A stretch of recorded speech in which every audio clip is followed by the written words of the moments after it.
introduce herself. My name is Zachary Sharp. I am an associate at Goldman Sachs. Worked there for about 5 years now. Actually, I graduated from the University of Utah, so very familiar with this building and this classroom. And I specifically work on in our AIMS division, so that's alternative investments and manager selection. Within that, I work with private equity, focusing on institutional clients, and we give you kind of a broad sense of what we do there. We manage like an institutional pension plans, private equity allocation, and personally, I sit on the client-facing team, so I'm interacting with the pension CIO, managing their portfolio, keeping them up to date with what's happening in the market, what's happening with their specific portfolio.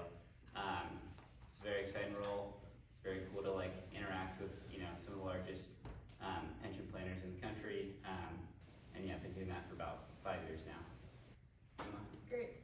So I'm Emma. I am an analyst on the same team as Zach, but I cover the fund. I manage the fund. I graduated here from the U with an accounting degree. I've been at Goldman for about a year now. Cool. Well, thank you all for joining us today. We're going to be talking just kind of a brief overview about private equity and public equity, and just some of the differences there. Just to kind of get started, can someone give me kind of a brief summary of what you guys might know about the differences between a company that is within the private equity space or one that is within the public equity space? And no wrong answers, just what you guys might know. Yeah. So public companies, ownership is open to everybody. Private companies, usually a few individuals who own the company. And public companies are also have to be listed with the SEC. Nice, great, exactly. So that clearly is one of the main differences. And working in the private equity world that I do, you can watch the market on Bloomberg. I'm sure you guys have other ways to get information nowadays too. But you can watch, the crazy volatility. What does the Fed can do with interest rates? Oh, now the market's moving another way. But with private equity, since you don't have those SEC requirements, we are getting valuations quarterly. And so this is something that, we'll have clients come and ask hey, how are my positions doing? And we don't have a great answer for them at that time. It's really that, relationship that we build with the private equity firms that can really facilitate, hey, this is what's going on with that underlying company. And so, are you guys familiar with the IPO, an IPO, and a company going through that process? Good. So one main difference, as you said, is when a company is going public, they are listing that company to the general public. And so that's something that obviously can be advantageous because you have a massive pool of capital to draw from. And typically that's the main reason that companies will go public, right? They're looking for additional capital to come into that company. On the private equity side, maybe it's a similar sized company and you don't really want to give your company out to the public. So when you do have an IPO, you're issuing shares of that company. So in theory, you are losing ownership of that company. So if I own 100% and I'm listing, my company on the stock market, I'm now listing, 1,000 shares of that company out to the public at a certain valuation of that company. So I'm losing ownership of my own company. Now, if I were to maintain ownership of the company, something I could do is keep it private and list and acquire the same capital from a private equity fund through debt financing. And so, if you think about the capital structure, right, there's assets, liabilities, and equities.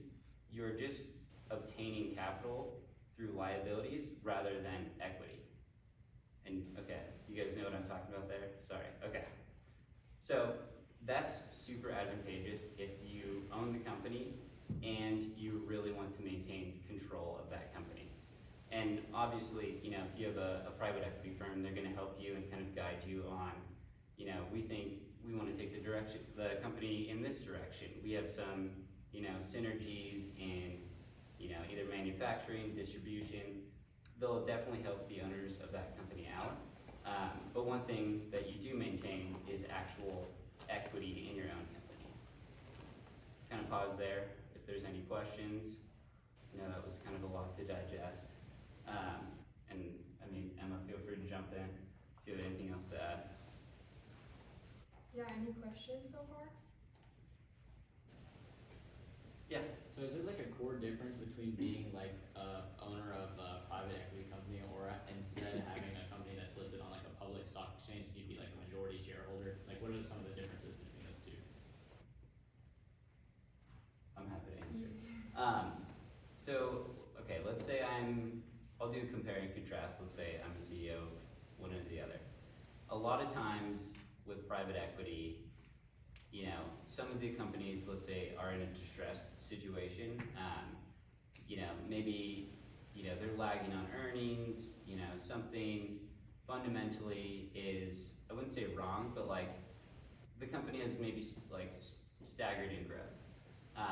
That could be, you know, company inefficiencies, maybe they grew too fast, too quickly.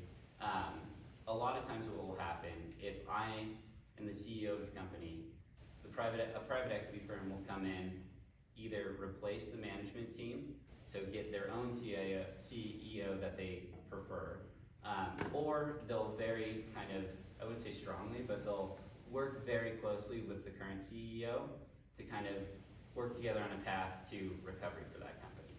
So as a CEO of a private company, you're really working in tandem with the private equity firm that owns you. You want to make sure, you know, both parties are very much aligned on the goals of that company. Now, in the public sector, if you're the CEO, not only are you answering to, you know, the staff around you and the other chief financial advisors, but you're answering to all of your shareholders. Typically, obviously, there's a board of directors as well that, you know, has the shareholders' interest paramount in mind. And really, instead of really, you know, leading the company for your employees and like everyone else, you're really there for shareholders. You're looking out for the shareholders' best interest in mind. Whereas in a private equity CEO seat, you're more trying to align yourself with where the private equity firm has goals for the company and also your employees. But you don't really have that calling to the shareholders at large. Yeah. So like how does the cost of capital compare for raising debt versus raising equity? Great question.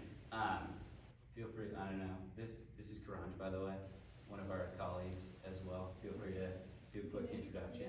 Yeah. And I'll get back. What we do, just name. Yeah. Yeah. So as you said, my name is Karanja. I also work at Goldman Sachs within the asset management division. I work in the fundamental equity franchise. So I deal primarily with public market equities that we pool into investment vehicles such as mutual funds or ETFs. Everyone knows what an ETF is. Good. I am an analyst on the team working in a role that is more oriented towards client relationship management versus the investment side. Is that kind of like Yeah. That's Okay. How long have you been at the firm? Oh, only 9 months, so pretty new. I joined in August. Graduated from Calston College last year. And been with Calston. It's private liberal arts college in Minnesota. So, yeah. Cool. To get back to your question. So when you're going out to get capital for the company, the equity portion of the balance sheet is going to be a little cheaper, quote unquote, to get. Now, there's a couple reasons behind that. One definitely is you're losing ownership of your company. So you are essentially giving shares away of your company for cash. And so it's going to be a little cheaper to do. Whereas if you're getting from the liability side, it's going to be a little more expensive, but like it's essentially a loan. It's like, hey, here's $1 billion, pay us back, you know, over XYZ but here you go.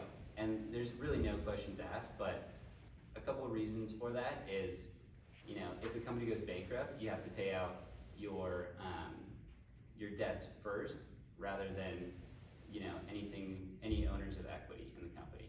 So that's one reason why, you know, getting equity capital is a little cheaper than debt capital.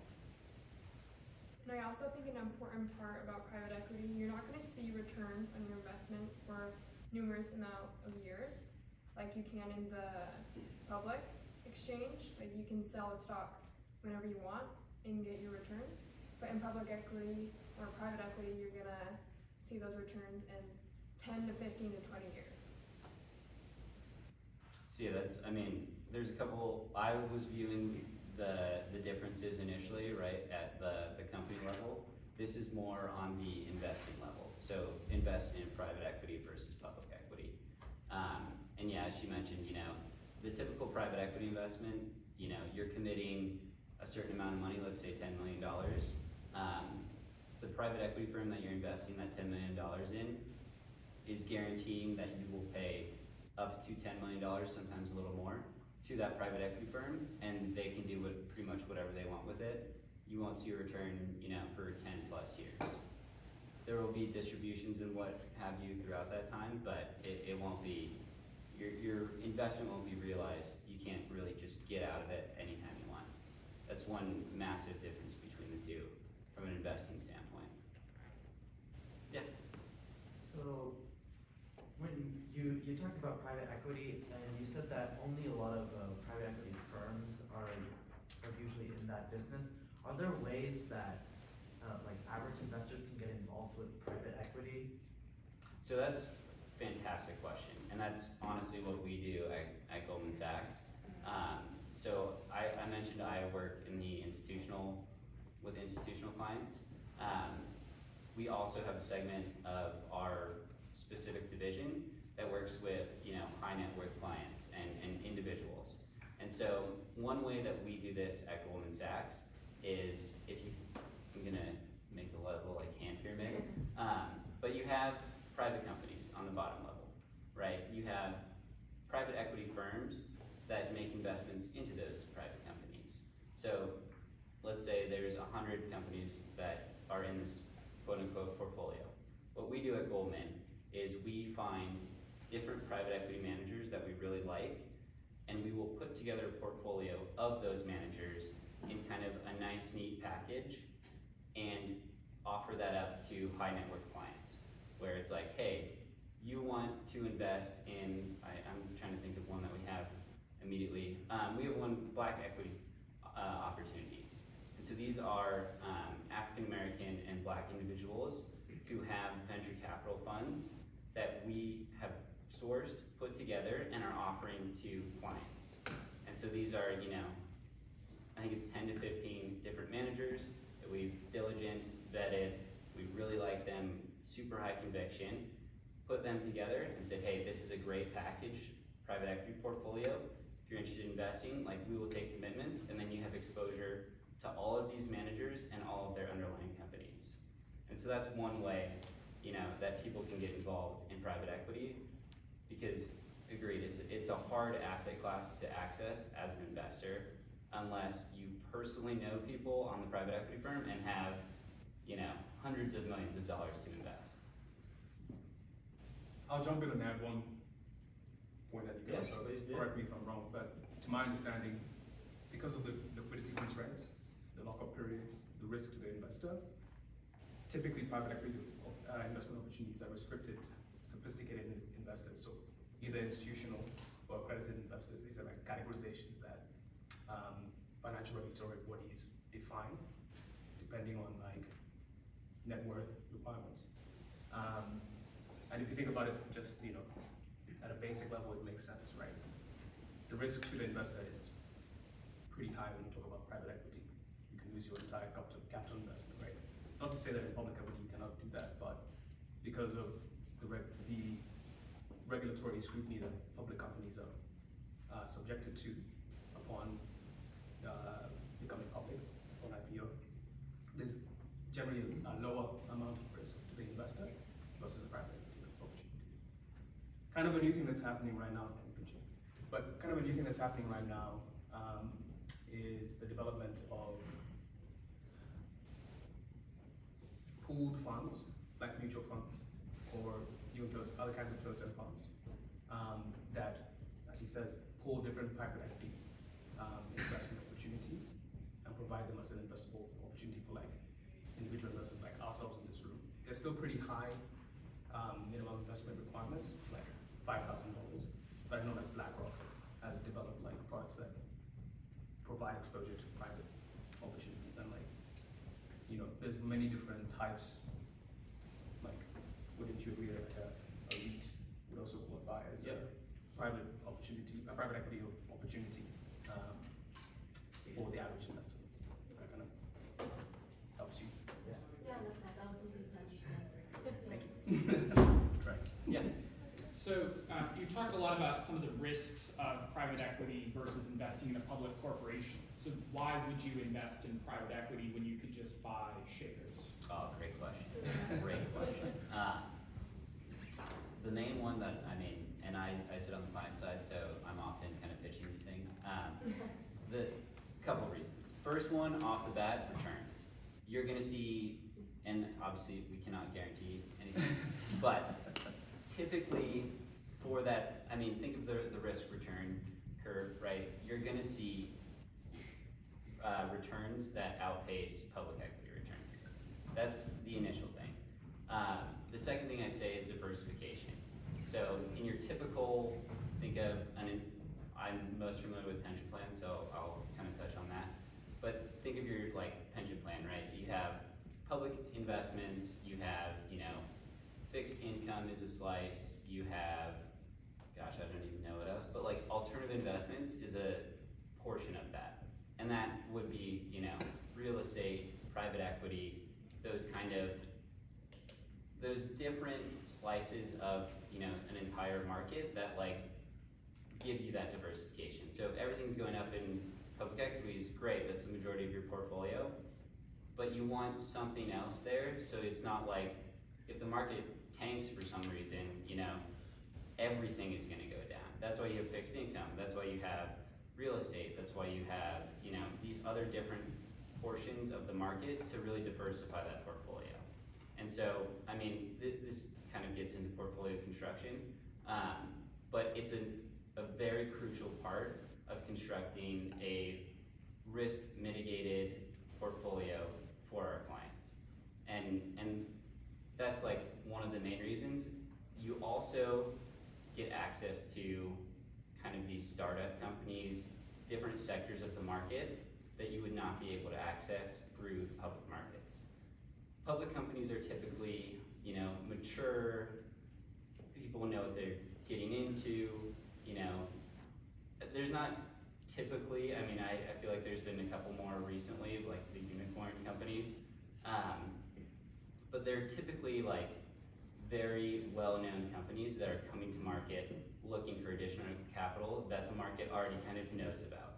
Now, private equity, we have growth and venture managers that will invest in like seed investments where these are young startup companies that really do show a lot of promise and that can be really helped along by private equity managers.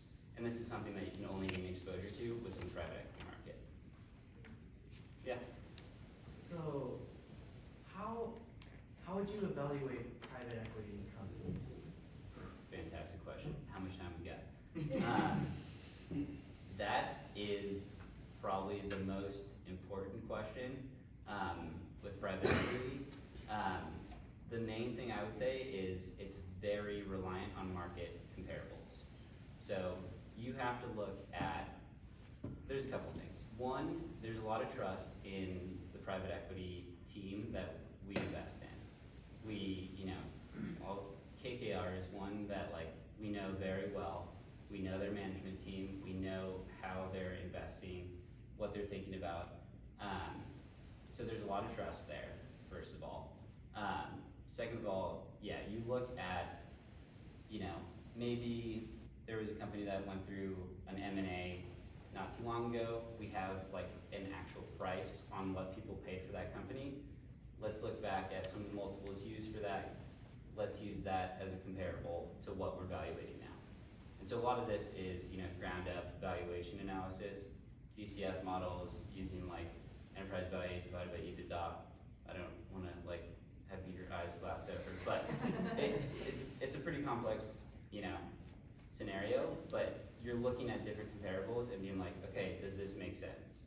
And, you know, like anything in financial modeling and finance, there's a lot of assumptions that go into that. These are, you know, grounded in good theory. But again, you're kind of, I wouldn't say guessing, but you're modeling out information. So there are assumptions that go into that. And yeah, I know you had a question up there. Yeah, as the CEO of a private equity company that's maturing, why would you go the route of private equity instead of choosing to go public with your company? So one of the main things there is control, right? And I think I touched on that a little earlier. So if I own the company and I have, you know, I don't know, 90% ownership of that company, I want to keep that. If I have good faith that, hey, this company is going to do very well, I built this from the ground up, you know, this is my company, I want to like have ownership of this. You can keep that with private equity. And I'm not saying every time because depending on the deal, but typically you can keep ownership of that company. Whereas if you know, release shares to the public, part of your ownership of that company is going to come down. And so that I'd say is the main reason. There's a plethora of reasons too, but number one I would say is definitely control if you're sitting in that CEO seat. Yep. So you were talking about, you know, creating DCF models earlier, trying to actually value, you know, your private equity investment. Typically I guess with a public company we use financial statements, but you know, private equity is not public, so do they give you access to their financials, or are they kind of, you know, safeguarding a lot of those numbers? How do you kind of deal with that when a public company has all their information easy to get and a private equity may not? And that's a great question as well. So yes, they do give you access to their financials. Typically there's like a data room session, at least that's what it's called, with these like private equity firms who are interested in purchasing a company. Both parties involved kind of know the deal where it's like, okay, hey, look, we're looking to get acquired. Here's our financial statements for the last 3 years. Take with them what you will. The one thing I would say that makes it a bit more complicated is with public companies, you have the SEC and, you know, very strict requirements on what these financial statements look like. With private companies, you don't really have that. And that is something that, I mean, just myself looking at some of the financials from the GPs, and this is, you know, the private equity firms, not the underlying companies. 2 minutes. Thank you. Each statement is a little different. So when you're looking at it, you know, it takes you about 15 minutes to kind of orient yourself on how this manager is presenting the information compared to another manager. And that's kind of something that goes into, you know, how you value the companies. It's still a bit of an art of, hey, this is what this means to this manager, this is what this means to that manager. Oh, okay, how do we compare that so it's, you know, apples to apples rather than, you know, we're looking at 2 different things, calling them the same. And at Goldman, we invest in managers. We're not investing in companies and creating our own funds. So we take it like a layer out, if that makes sense. Yeah. So how has private equity evolved over time, and what advancements have been made to like better align it to an era of greater interconnection? Yeah, I can give it a go. So the only reason I say I can give it a go is only because there's a book called King of Capital that I'm reading right now that is a fascinating story about the origin of private equity. And kind of like, I would start, it blossomed in line with this era called, well not era called, but this new vehicle called junk bond investing, right? So not to get too complex and too complicated. At the start, companies were being bought out by private investors in order to be broken apart and sold off piecemeal and generate profit, right? This kind of gave them a very murky image, kind of as like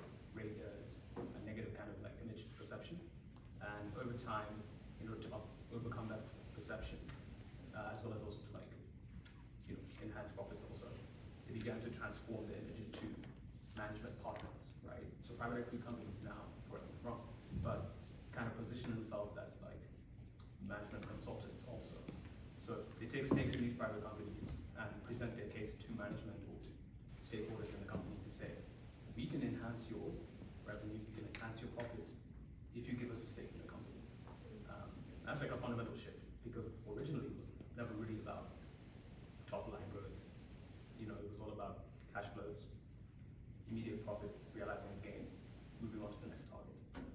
But I'll leave it at that. Correct. And you guys are young, but I feel like older movies would have, these big guys in suits walk into an office saying that they're acquiring a company and then lay off half the staff. And that's something that private equity has done, a fantastic job, frankly, on an image rebrand for themselves, on, hey, look, we are gonna turn this company around, like, no one's losing their jobs, everything's gonna be fine, and like, come with us on this journey, rather than, I feel like the old image of private equity was, yeah, we come in, we're laying off half the staff, and, this company's gonna be sold in, 3 months to another buyer. And like, that was one way that they definitely did do, but now it's definitely like, as Karaj mentioned, it's a management partner. It's a management